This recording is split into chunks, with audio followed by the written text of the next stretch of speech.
स्वागत है day 7 of my 10 days daily vlog challenge में। तो भाई उठ चुके हैं सो के, मतलब उठे हो चुका 1 घंटा भाई। हल्की इसकी बैटरी वगैरह चार्ज कर रहे थे। तो भाई आज का जो प्लान है, दोस्त से बात हुई है तो हम जा रहे हैं जंतर मंतर एक प्रोटेस्ट कवर करने के लिए। मेनली वैसे सबको पता है कि मेरा ऐसे इन चीज़ों में लाइक है नहीं, मेरी वो लाइन नहीं है। बट दोस्त कह रहा है तू डेली व्लॉगिंग कर रहा है, तेरे पे अगर कुछ नहीं है साथ चल, तुझे भी मज़े आएंगे वहाँ पे, तुझे भी हल्का करवा दिखाते हैं कैसे कैसे क्या होता है। तो भाई चलते हैं वहाँ पे, रेडी वेडी होते हैं, ब्रेकफास्ट करके। उस टाइम टाइमिंग दी है 2 बजे की, तो लगभग भाई मेट्रो से जाना है 1 बजे तक निकलेंगे हम लोग। तो नहाते हैं, ब्रेकफास्ट करते हैं, रेडी होके मिलते हैं आपको। तो गाइस रेडी हो चुके हैं पूरे भाई, तैयार व्यार हो चुके हैं। ये सारा सामान निकाल रखा है, फ़ोन चार्ज पे रखा हुआ है, अपना माइक का बॉक्स, माइक कह रहा हूँ, एक्शन कैमरा का बॉक्स अपना भाई पूरा सेटअप लेके जा रहे हैं आज हम। तो फ़ोन आ चुका है कि भाई निकल जा तू भी, क्योंकि प्लान 2 बजे का था कि प्लान जल्दी हो चुका है अब, कि भाई स्टार्ट हो चुका है, जल्दी निकलना है। तो अब निकलते हैं, उन पर जल्दी पहुँचते हैं, बिकॉज मुझे कम से कम 1 घंटा मुझे लग जाएगा पहुँचने में। एस्टीमेट लगा के बोल रहा हूँ मैं भाई, क्योंकि मेट्रो पे जा रहा हूँ वैसे ही। तो चलते हैं भाई, जल्दी उनसे मिलते हैं वहाँ पहुँच के। तब तक आप भी घर का इंतज़ार करो, आपको भी वहाँ पहुँच के मिलते हैं। चल व्लॉग बना जल्दी। तो भाई पहुँच चुके हैं यहाँ पे, ज़रा नमन हमारा जर्नलिस्ट। भाई देखो ऐसा है कि बहुत सारा भीड़ है यहाँ पे, और यहाँ पे हो क्या रहा है मेन हुआ ये है कि ये लोग कह रहे हैं कि रिजर्वेशन हटा देना चाहिए। इन लोगों का कहना है कि इन लोगों के साथ भेदभाव होता है, और इस चीज़ को रिकॉर्ड करते हैं। यहाँ पे देखिए, यहाँ पर देखिए टीयर गैस लेकर आ रखे हैं, तो लाठियाँ और टीयर गैस यहाँ पर यहाँ पर देखिए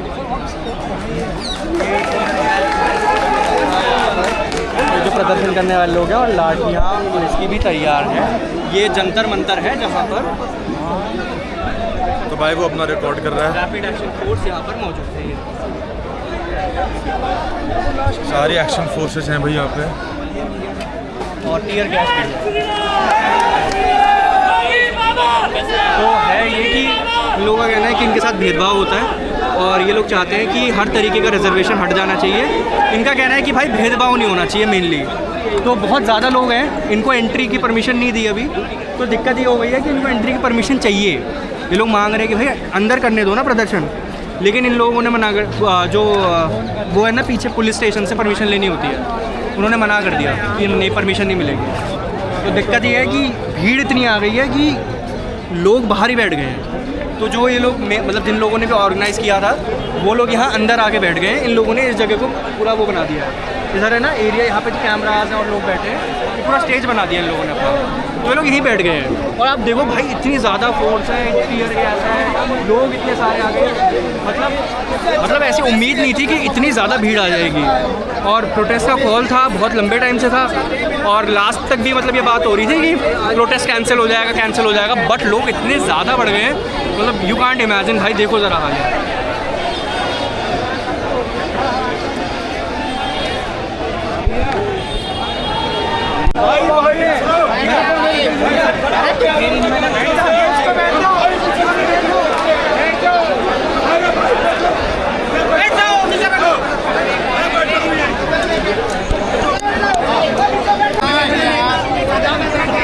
इतनी तैयारी में कहाँ जा रहे हैं?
अभिनव बॉटल भर के लियो, ब्लॉगिंग में चल रही है।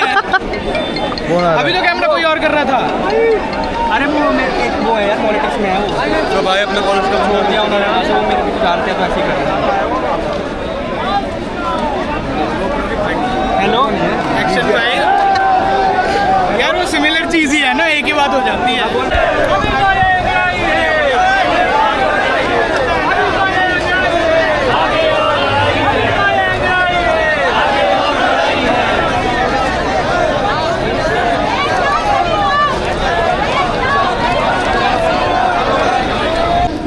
जो गेट है उस पर अक्सर कम लोग जाते हैं, लेकिन जब प्रशासन को ये अंदाज़ा हुआ कि भीड़ बहुत ज़्यादा आ रही है तो जंतर मंतर के अंदर की एंट्री एग्जिट ही बंद कर दी है।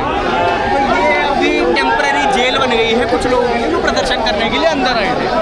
और ये जो टॉलस्टॉय मार्ग है पीछे, यहाँ पर आप CJP से लेकर अभी तक यहाँ पर आपने कई बार देखा होगा भीड़ हुई थी, लेकिन आज मतलब जो ये अटकलें लगाई जा रही थी, जो पूछा जा रहा था, जब सोशल मीडिया पर दिल्ली पुलिस डालती है, कई सारे मीडिया हाउसेज ने ये बात कही कि परमिशन नहीं है, उसके बावजूद इतनी बड़ी संख्या में भीड़ का जुटना, ये अपने आप में कई सारी बातें बताता है कि लोग, कई सारे लोगों से जिनसे बातचीत करी, अलग अलग गाँव से, अलग अलग ज़िलों से आए हुए हैं, अलग अलग स्टेट से आए हुए हैं, ऑल ओवर इंडिया यहाँ पर लोग जुड़े हुए हैं। तो आप देखिए कि संख्या क्या है। कुछ ऐसे लोग रहे होंगे जो शायद नहीं आ पाए होंगे, सोच करके शायद नहीं होगा। कई सारे ऐसे भी लोग हैं जो यहाँ पर प्रदर्शन में जुड़े हुए हैं, उनका ये कहना है कि हमारे साथी इधर उधर टुकड़े टुकड़े में बटे हुए हैं, क्योंकि प्रशासन से जब वो पूछ रहे हैं, कई सारे ऐसे भी लोग हैं जो दिल्ली में आना जाना इतना नहीं करते, वो जब आने की कोशिश कर रहे हैं तो उन्हें ये बताया जा रहा है इधर है या उधर है। हम खुद भी उसके साक्षी रहे, जब दिल्ली पुलिस से अक्सर पूछा जाता है कि जंतर मंतर किधर है, तो वो उल्टा रास्ता बता देते हैं।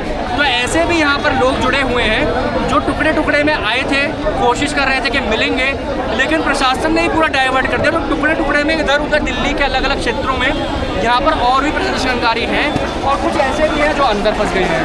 तो ये अपने आप में बहुत कुछ दर्शा रहा है, क्योंकि CJP का जो प्रोटेस्ट है जहाँ इतने ज़्यादा लोग जुड़े थे, उसके बाद ये वो प्रोटेस्ट है जहाँ पर इतनी ज़्यादा भीड़ है कि सड़क भी भर गई है। और मुझे लगता है कि जो भीड़ यहाँ अंदर, आपको अगर ये सभी लोग अगर जंतर मंतर के अंदर भी होंगे तो उसमें भी समा नहीं पाएंगे, क्योंकि भीड़ बहुत ज़्यादा है। कितने बजे आए आप? मॉर्निंग में मैं जब 10 बजे जंतर मंतर के सीसी के गेट पे, तो मैं 6 गया, आपके प्रशासन ने 10 लोगों को अंदर नहीं आने दिया। मैंने उनसे ये कहा कि जंतर मंतर में परमिशन, उन्होंने कहा हमसे कि आपकी परमिशन कैसे होगी। मैंने कहा आप परमिशन लगा दीजिए। सिस्टम से चल रहा है, हम लोग सत्ता ऐसा क्या करता है, अपनी देश में प्रधानमंत्री जी को मैं बोलना चाहता हूँ, आप निर्णय लेने में इतने ढीले हैं। पीछे प्रोटेस्ट CJP के लोगों ने किया, तब भी इसी जगह नीट के बच्चे और उनके गार्जियन आपके जब तक उंगली नहीं कर देगा आप तब तक जागते नहीं। ये सरकार ने लाभ, मैं योगी जी का समर्थन इसलिए करता हूँ, मोदी जी का बहुत पूरा सम्मान उनको देते थे हम लोग। उन्होंने जो हम सवर्ण समाज को अर्थ से लेके फर्श में जब रखा है, इसलिए मोदी जी के प्रति हम लोग आप लोग मिलकर योगी जी से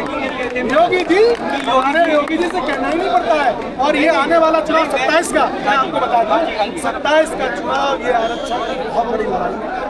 मैं आपसे पूछना चाह रहा हूँ कि ऐसा क्यों नहीं करते कि आप लोग योगी जी से अपील करें कि वो आपकी बात को मोदी जी तक पहुँचा दें। कोई भी नेता अपने आगे दूसरे नेता का उल्टा साथ नहीं देखना चाहता। ये राजनीति है, राजनीति में हर व्यक्ति अपने को चमकाना चाहता है। योगी जी से एक बात पूछना चाहते हैं, आपने किसान बिल पे आंदोलन कराया, आपको बैक होना पड़ा। आपने अभी बच्चों ने जो प्रोटेस्ट किया CJP पे किया, तब आपको बैक होना पड़ा। धर्मेंद्र प्रधान को तब आपने हटवाया जब आपकी दंगा लगा दी यहाँ के गलत लोगों ने। आपने उनसे बदतमीजियों से कुछ नहीं कहा, तो आपका चित्र बना के अवध भाषा तो आप परमिशन नहीं दे सकते। और आप जो UGC जो ला रहे हैं, सवर्ण समाज को आप कितना गिराओगे? राशन आपने दे दिया, मकान आपने दे दिया है। आप जानते हैं लेबर का कितना पैसा है? 900-1000 रुपये में लेबर नहीं देती। हम लोग ऐसा नहीं है हम किसी से नफरत करते हैं, वो सम्मान के लायक हैं, हम सबको लेके बात करना चाहते हैं। लेकिन आप जो ये जहर राजनीतिक होया जा रहा है सवर्ण समाज के प्रति, हमारे बच्चे बच्चियाँ जब यूनिवर्सिटी में जब जाएंगे तो दिक्कतें तो हमारे बच्चों को होंगी। इसी पे बैक होना पड़ेगा। होली मरवा दो, चाहे आप जो चाहो करा दो।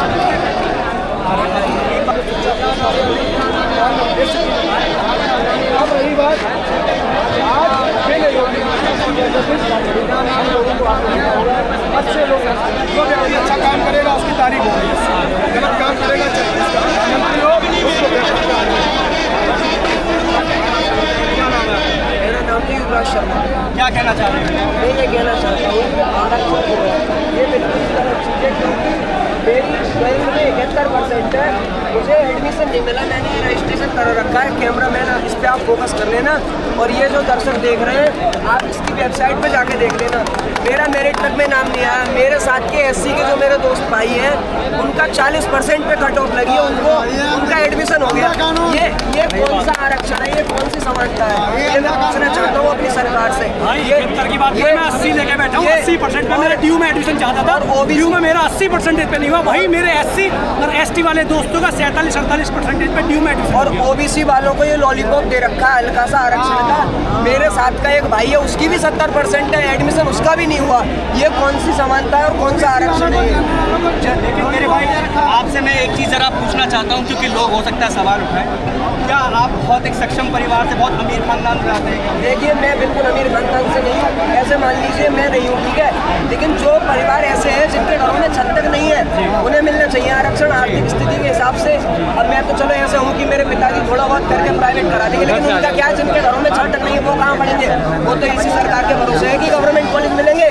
हम तो 10,000-15,000 करके कैसे प्राइवेट कर देंगे? 71% का क्या इनाम है, अब इसका क्या करें हम? लेकिन जब आपको एडमिशन नहीं मिला फिर उसके बाद आपने क्या किया? एडमिशन नहीं मिला है, यहाँ अपनी आवाज़ उठाने और आवाज़ ऐसी उठाई जा रही है कि यहाँ परमिशन तक नहीं मिल रही है। वो लोग जो देश की सेना को गाली देते हैं, जो देश की सुरक्षा करने वालों को गाली देते हैं, जिन्हें कॉकरोच कहते हैं, आज से पहले का इतिहास उठा के देख लीजिए। यहाँ उन्होंने इतना उपद्रव मचाया, पुलिस वालों तक को मारा, उनको परमिशन दे दिया आपने। लेकिन हम शांतिपूर्ण तरीके से अपना हक मांगने आए तो हमको परमिशन नहीं दे रहे, जो कि सरकार हमसे, हम सरकार नहीं है।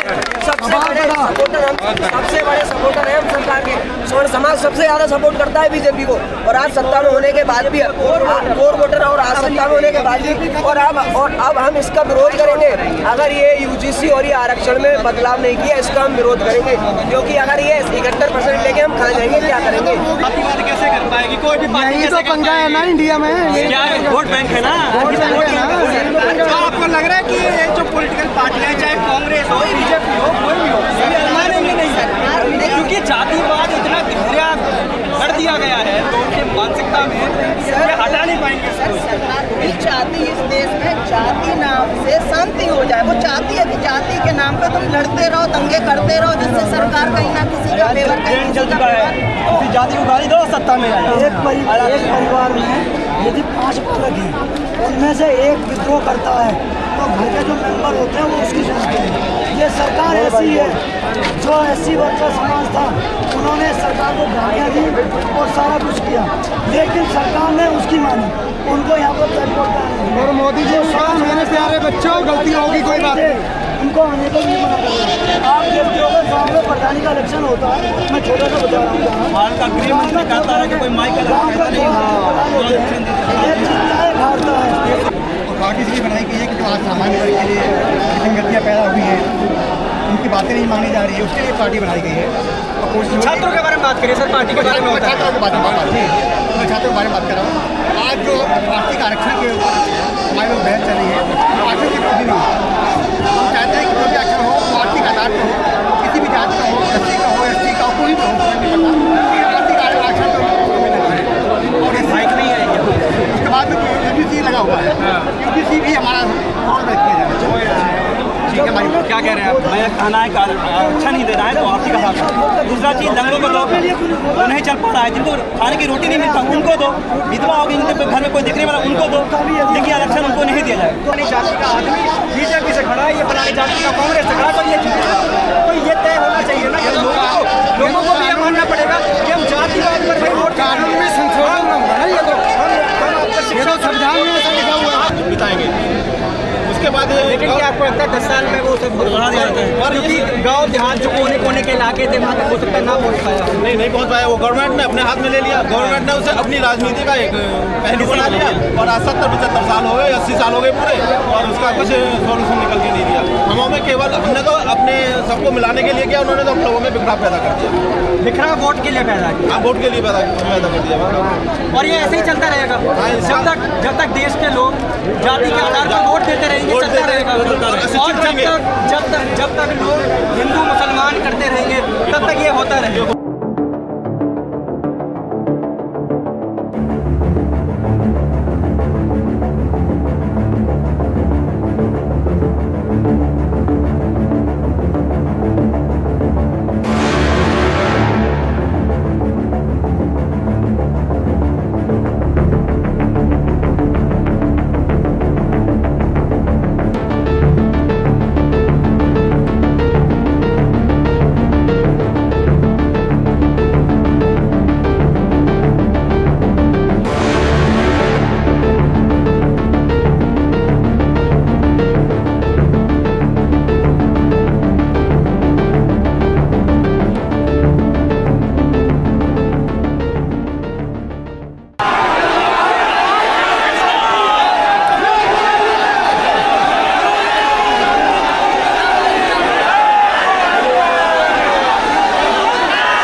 रिकॉर्डिंग ऑन कर ले।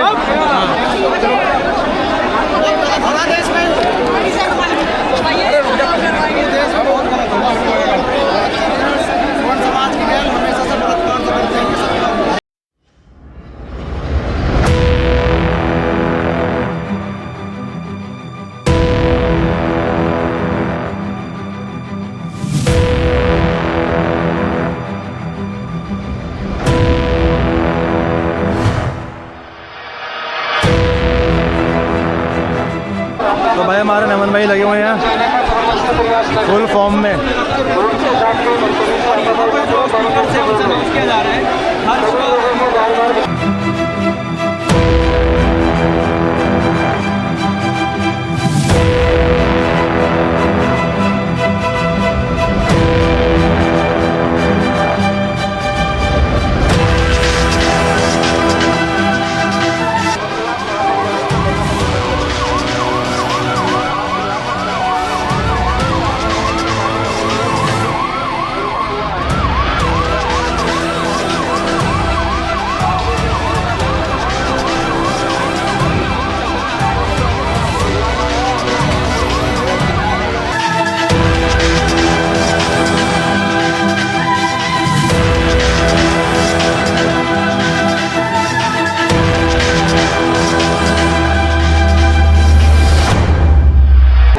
अगेन यार भाई मेरा सबसे पहला मेरा ऑब्जर्वेशन है, मैंने अभी वीडियो में डाली कि जैसे मैंने कदम रखा तो CJP का प्रोटेस्ट था ना, एक कार्निवल लग रहा था, फेयरवेल टाइप, तो लेकिन यहाँ पे तो सीरियसनेस लग रही है ना। सीरियसनेस है। अभी क्या है कि इन लोगों ने परमिशन मांगी थी, इन्होंने इंटरनेट पे बोल दिया था कि परमिशन नहीं है, परमिशन नहीं है। दिल्ली पुलिस ने भी डाल दिया था कवर करते हुए कह दिया था कि परमिशन नहीं है, लेकिन उसके बाद भी बहुत ज़्यादा भीड़ आई है। जो पीछे है वो रास्ता बंद है, लेकिन मज़ेदार बात यह है कि अंदर के जो लोग हैं, कुछ लोग अंदर भी फंस गए, वो बाहर नहीं आ वो रहे, बाहर नहीं आ रहे, उनको न बाहर जाने दे रहे ना अंदर जाने दे रहे, वो हाल हो रहा है। यहाँ पर प्रशासन आ रही है, वो अंदर घुसने की कोशिश कर रहे थे, लेकिन पुलिस ने धक्का मार के पीछे कर दिया। अभी क्या है कि यहाँ पर ना अभी दिल्ली पुलिस ने भी अनाउंस कर दिया, जो ऑर्गेनाइजर है हर्ष, उसको बोला कि यार आप लोग पुलिस के साथ में झड़प मत करो, धक्का मुक्की मत करो। उन लोगों का सीधे ये कहना है कि यार आप लोग CJP वालों को तो दे रहे हो, अलाउ कर रहे हो, हमें क्यों नहीं कर रहे? उन लोग पूरा रोड है, ये ब्लॉक है, बहुत सारे लोग आ रहे हैं और उनका ये कहना है, सिंपल सा, इन लोगों से मैंने बात जब की, उन्होंने बोला जातिवाद हट जाना चाहिए। उनका ये कहना है कि इकोनॉमिक लेवल पे जो लोग कमज़ोर हैं फाइनेंशियली, EWS का जो EWS का भी नहीं मान रहे। अच्छा, वो कह रहे हैं कि EWS में मिलता है कितना है, हमको ये चाहिए कि जो जातिवाद है वो खत्म होना चाहिए और हम किसी के साथ भेदभाव नहीं करना चाहते। लेकिन उनका ये कहना है कि जो इकोनॉमिकली वीक है उनको आप दो उनका ऑप्शन में बढ़ाओ, ये सब लोग कह रहे हैं। तो मेरे ऐसा नहीं है कि मतलब हमारे को चाहिए, मेरे हिसाब से क्लोजिंग करने में उसको क्लोजिंग का कर रहा हूँ, क्लोजिंग घर पे जाके होगी। बाय दोस्तों, अब मिलेंगे हम लोग कल शायद। हाँ, कल क्या होगा? कल E20 का प्रोटेस्ट होगा, देखेंगे उसमें क्या होता है। चीज़ कंफ्यूज। चलो भाई, ओके, बाय बाय। बाय खुशबू। चल छोड़, ओए पागल फोन है मेरा। वही लात खाएगा मेरे से। तो गाइस घर पहुंच चुके हैं, हालत देखो भाई, कपड़े गीले ही हो गए, दिख गए होंगे आपको भाई। पहली बार गया था सब प्रोटेस्ट में भाई, पहली बार सब कुछ देखा है भाई, इतना कुछ। बाकी थक चुका हूँ, कुछ खाऊंगा अभी। उम्मीद भाई है भाई बोलने वाला हूँ, सो जाऊँगा फिर से शायद से। रात को भी कम से कम 4:30 बजे सोया हूँ मैं, और सुबह बहुत जल्दी उठ गया था। तो भाई खाते हैं, फ्रेश वगैरह होते हैं, मिलते हैं छोटे से ब्रेक के बाद, बाय। सो गाइस इसी के साथ ख़त्म करते हैं हम आज का डे, जो कि था डे 7। और जैसा बताया था भाई हमने स्टार्टिंग में नमन ने कि कल का जो मतलब डे 8 का जो ब्लॉग है वो भी शायद से प्रोग्रेस में ही जा सकता है हमारा। तो लेट्स सी कल का क्या सीन बैठता है भाई, क्या होता है, कहाँ जाते हैं हम। बाकी भाई बस डे 7 हो गया, डे 8, डे 9, डे 10, 3 दिन बचे हैं चैलेंज ख़त्म करने में। उसके बाद सेम चैलेंज पकड़ेंगे जो 20 डेज़ में जाएगा, लेकिन हल्का डिफरेंट तरीके से करेंगे। वो भी अगर सोचते हैं कि कैसे कैसे क्या कर सकते हैं उसके अंदर हम क्या, उसमें हम बल्कि लाइक चैलेंजेस को भी लेके आएंगे, हम गेम्स वगैरह खेलेंगे उसमें। बाकी अगर वीडियो अच्छी लगी हो तो उसको लाइक करना, कमेंट करना, शेयर करना मत भूलना। और भाई जर्नी का पार्ट 1 जो सब आगे बहुत मज़े करने वाले हैं हम। तो भाई अगर जर्नी का पार्ट नहीं हो तो चैनल को सब्सक्राइब करो और बेल आइकन दबाना मत भूलना। तब बाकी मिलते हैं कल विद डे 8।